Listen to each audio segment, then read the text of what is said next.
दोस्तों, कहानी सुनी अनसुनी में आप सबका फिर से बहुत बहुत स्वागत है। आज मैं आपको सुना रही हूँ मानसरोवर भाग 1 से मुंशी प्रेमचंद जी द्वारा लिखित कहानी पूस की रात। तो चलिए कहानी को शुरू करते हैं। हल्कू ने आकर स्त्री से कहा, सहना आया है, लाओ जो रुपए रखे हैं उसे दे दूं, किसी तरह गला तो छूटे। मुन्नी झाड़ू लगा रही थी, पीछे फिरकर बोली, 3 ही तो रुपए हैं, दे दोगे तो कंबल कहाँ से आएगा? माघ पूस की रात हार में कैसे कटेगी? उससे कह दो फसल पर दे देंगे, अभी नहीं। हल्कू एक क्षण अनिश्चित दशा में खड़ा रहा। पूस सिर पर आ गया। कमल के बिना हार में रात को वह किसी तरह नहीं जा सकता। मगर सहना मानेगा नहीं।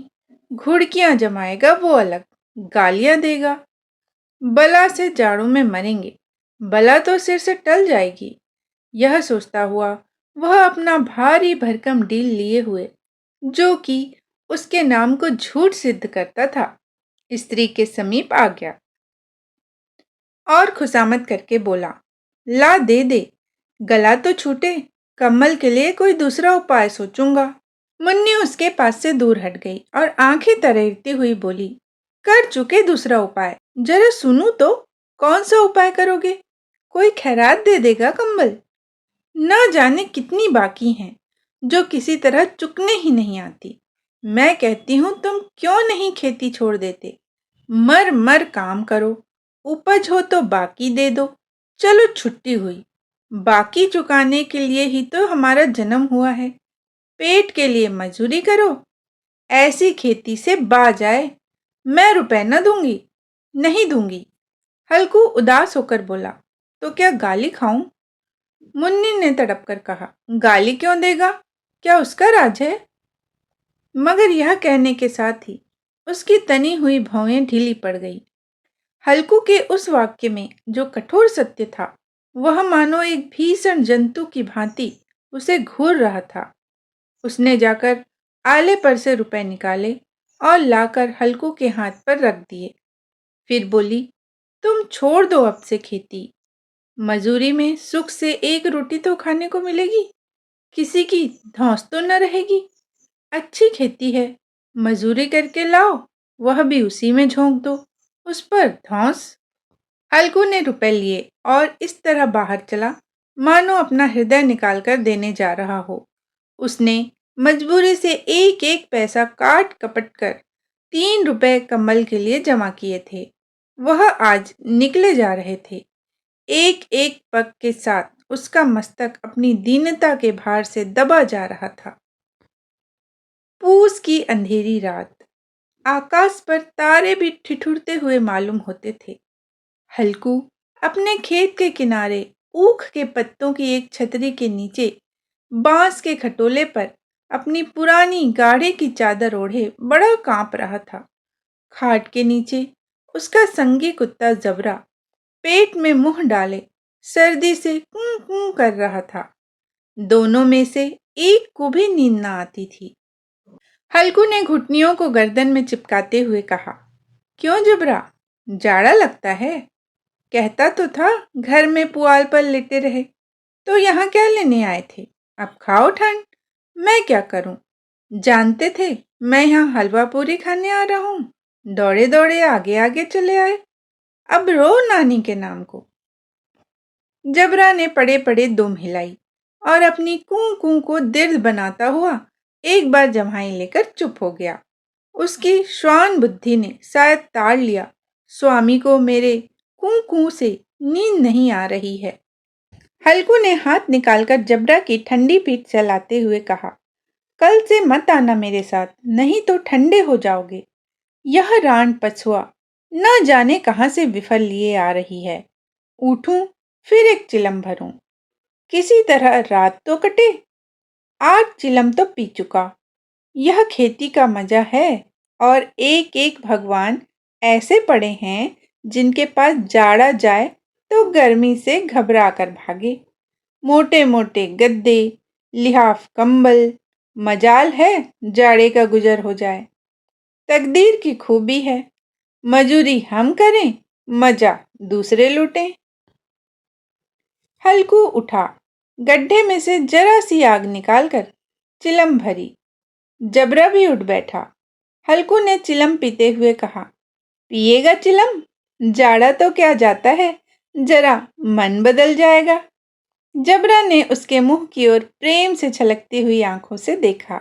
हल्कू ने कहा, आज और जाड़ा खा ले।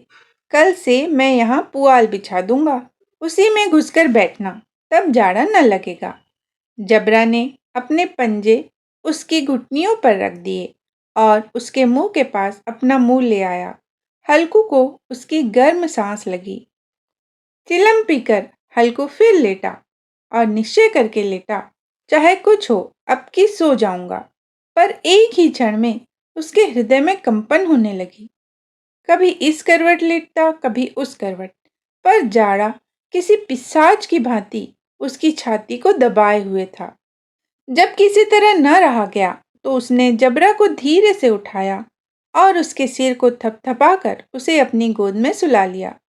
कुत्ते की देह से जाने कैसी दुर्गंध आ रही थी, पर वह उसे अपनी गोद में चिपटाए हुए ऐसे सुख का अनुभव कर रहा था जो इधर महीनों से उसे न मिला था। जबरा शायद यह समझ रहा था कि यही स्वर्ग है, और हल्कू की पवित्र आत्मा में तो उस कुत्ते के प्रति घृणा की गंध तक न थी। अपने किसी अभिन्न मित्र या भाई को भी वह इतनी ही तत्परता से गले लगाता। वह अपनी दीनता से आहत न था जिसने आज उसे इस दशा को पहुंचा दिया। नहीं, इस अनोखी मैत्री ने जैसे उसकी आत्मा के सब द्वार खोल दिए और उनका एक एक अणु प्रकाश से चमक रहा था। सहसा जबरा ने किसी जानवर की आहट पाई। इस विशेष आत्मीयता ने उसमें एक नई स्फूर्ति पैदा कर दी थी, जो हवा के ठंडे झोंकों को तुच्छ समझती थी। वह झपट कर उठा और छपरी से बाहर आकर भौंकने लगा। हल्कू ने उसे कई बार चुमकार कर बुलाया, पर वह उसके पास न आया। हार में चारों तरफ दौड़ दौड़ कर भूखता रहा। एक क्षण के लिए भी आ जाता तो तुरंत ही फिर दौड़ता। कर्तव्य उसके हृदय में अरमान की भांति ही उछल रहा था। 1 घंटा और गुजर गया। रात ने शीत को हवा से धधकाना शुरू किया। हल्कू उठ बैठा और दोनों घुटनों को छाती से मिलाकर सिर को उसमें छिपा लिया। फिर भी ठंड कम न हुई। ऐसा जान पड़ता था सारा रक्त जम गया है। धमनियों में रक्त की जगह हीम बह रहा है। उसने झुककर आकाश की ओर देखा। अभी कितनी रात बाकी है? सप्तर्षि भी अभी आकाश में आधे भी नहीं चढ़े। ऊपर आ जाएंगे तब कहीं सवेरा होगा। अभी पहर से ऊपर रात है। हल्कू के खेत से कोई एक गोली के टप्पे पर आमों का एक बाग था। पतझड़ शुरू हो गई थी। बाग में पत्तियों का ढेर लगा हुआ था। हल्कू ने सोचा, चलकर पत्तियां बटोरूं और उन्हें जलाकर खूब तापूं। रात को मुझे कोई पत्तियां बटोरते देखा तो समझेगा कोई भूत है। कौन जाने कोई जानवर ही छिपा बैठा हो। मगर अब तो बैठे नहीं रहा जाता। उसने पास के अरहर के खेत में जाकर कई पौधे उखाड़ लिए और उनका एक झाड़ू बनाकर हाथ में सुलगता हुआ उपला लिए बगीचे की तरफ चला गया। जबरा ने उसे आते देखा तो पास आया और दुम हिलाने लगा। हल्कू ने कहा, अब तो नहीं रहा जाता जबरू, चलो बगीचे में पत्तियां बटोर कर तापें। टांठे हो जाएंगे तो फिर आकर सोएंगे। अभी तो बहुत रात है। जबरा ने कूं कूं करके सहमति प्रकट की और आगे आगे बगीचे की ओर चला। बगीचे में खूब अंधेरा छाया हुआ था और अंधकार में निर्दय पवन पत्तियों को कुचलता हुआ चला जाता था। वृक्षों की ओस की बूंदें टप टप नीचे टपक रही थी। एकाएक एक झोंका मेहंदी के फूलों की खुशबू लिए हुए आया। हल्कू ने कहा, कैसी अच्छी महक आई जबरू, तुम्हारी नाक में भी तो सुगंध आ रही है। जबरा को कहीं जमीन पर एक हड्डी पड़ी मिल गई थी। उसे चिचोड़ रहा था। हल्कू ने आग जमीन पर रख दी और पत्तियां बटोरने लगा। जरा देर में पत्तियों का ढेर लग गया। हाथ ठिठुरे जाते थे, नंगे पांव गले जाते थे। और वह पत्तियों का पहाड़ खड़ा कर रहा था। इसी अलाव में वह ठंड को जलाकर भस्म कर देगा। थोड़ी देर में अलाव जल उठा। उसकी लौ ऊपर वाले वृक्ष की पत्तियों को छू छू कर भागने लगी। उस अस्थिर प्रकाश में बगीचे के विशाल वृक्ष ऐसे मालूम होते थे मानो उस अथाह अंधकार को अपने सिरों पर संभाले हुए हों। अंधकार के उस अनंत सागर में यह प्रकाश एक नौका के समान हिलता मचलता हुआ जान पड़ता था। हल्कू अलाव के सामने बैठा आग ताप रहा था। एक क्षण में उसने दोहर उतारकर बगल में दबा ली। दोनों पांव फैला दिए मानो ठंड को ललकार रहा हो। तेरे जी में जो आए सो कर। ठंड की असीम शक्ति पर विजय पाकर वह विजय गर्व को हृदय में छिपा न सकता था। उसने जबरा से कहा, क्यों जब्बर, अब ठंड नहीं लग रही है? जब्बर ने कूं कूं करके मानो कहा, अब क्या ठंड लगती ही रहेगी? हल्कू ने कहा, पहले से यह उपाय न सूझा। नहीं, इतनी ठंड क्यों खाते? जब्बर ने पूंछ हिलाई। हल्कू ने कहा, अच्छा आओ, इस अलाव को कूदकर पार करें, देखें कौन निकल जाता है। अगर जल गए बच्चा तो मैं दाव न करूंगा। जब्बर ने उस अग्नि राशि की ओर कातर नेत्रों से देखा। हल्कू ने कहा, मुन्नी से कल न कह देना, नहीं तो लड़ाई करेगी। यह कहता हुआ वह उछला और उस अलाव के ऊपर से साफ निकल गया। पैरों में जरा लपट लगी, पर वह कोई बात न थी। जबरा आग के गिर्द घूमकर उसके पास आ खड़ा हुआ। हल्कू ने कहा, चलो चलो, इसकी सही नहीं, ऊपर से कूद कर आओ। वह फिर कूदा और अलाव के इस पार आ गया। पत्तियां जल चुकी थी। बगीचे में फिर अंधेरा छा गया था। राख के नीचे कुछ कुछ आग बाकी थी, जो हवा का झोंका आ जाने पर जरा जाग उठती थी, पर एक क्षण में फिर आंखें बंद कर लेती थी। हल्कू ने फिर चादर ओढ़ ली और गर्म राख के पास बैठा हुआ एक गीत गुनगुनाने लगा। उसके बदन में गर्मी आ गई थी, पर ज्यों-ज्यों शीत बढ़ती जाती थी, उसे आलस्य दबाए लेता था। जबरा जोर से भौंक कर खेत की ओर भागा। हल्कू को ऐसा मालूम हुआ कि जानवरों का एक झुंड खेत में आया है। शायद नील गायों का झुंड था। उनके कूदने दौड़ने की आवाजें साफ कान में आ रही थी। फिर ऐसा मालूम हुआ कि खेत में चर रही हैं। उनके चबाने की आवाज चर चर सुनाई देने लगी। उसने दिल में कहा, नहीं, जबरा के होते कोई जानवर खेत में नहीं आ सकता। नोच ही डालेगा जबरा। मुझे भ्रम हो रहा है। कहाँ? अब तो कुछ सुनाई नहीं देता। मुझे भी कैसा धोखा हुआ। उसने जोर की आवाज लगाई, जबरा, जबरा। जबरा भूखता रहा, उसके पास न आया। फिर खेत के चरे जाने की आहट मिली। अब वह अपने को धोखा न दे सका। उसे अपनी जगह से हिलना जहर लग रहा था। कैसा दंदाया हुआ था।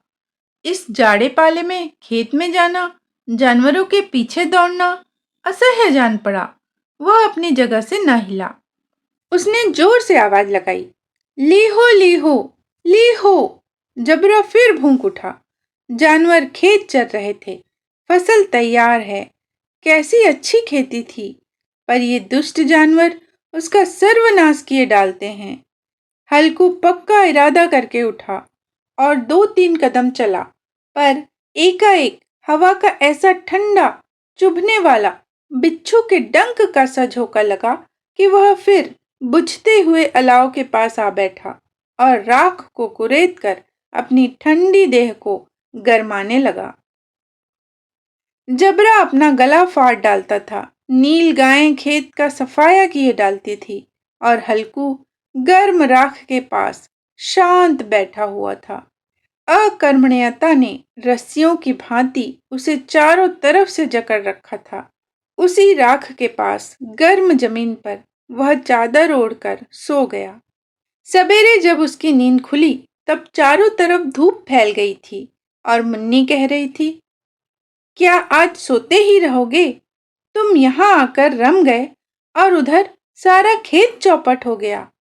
हल्कू ने उठकर कहा, क्या तू खेत से होकर आ रही है? मुन्नी बोली, हाँ, सारे खेत का सत्यानाश हो गया। भला ऐसा भी कोई सोता है? तुम्हारे यहाँ आकर मड़ैया डालने से क्या हुआ? हल्कू ने बहाना किया, मैं मरते मरते बचा, तुझे अपने खेत की पड़ी है। पेट में ऐसा दर्द हुआ कि मैं ही जानता हूँ। दोनों फिर खेत के डांड पर आए। देखा, सारा खेत रौंदा पड़ा हुआ है और जबरा मड़ैया के नीचे चित्त लेटा है, मानो प्राण ही न हो। दोनों खेत की दशा देख रहे थे। मुन्नी के मुख पर उदासी छाई थी, पर हल्कू प्रसन्न था। मुन्नी ने चिंतित होकर कहा, अब मजूरी करके माल गुजारी भरनी पड़ेगी। हल्कू ने प्रसन्न मुख से कहा, रात को ठंड में यहाँ सोना तो न पड़ेगा। दोस्तों, अभी आप सुन रहे थे मुंशी प्रेमचंद द्वारा लिखित कहानी पूस की रात। उम्मीद है आपको पसंद आई होगी। इसी तरह की अच्छी अच्छी कहानियाँ सुनने के लिए मेरे चैनल को सब्सक्राइब ज़रूर कीजिएगा। फिर मिलते हैं दोस्तों एक नई कहानी के साथ। जय हिंद, जय भारत।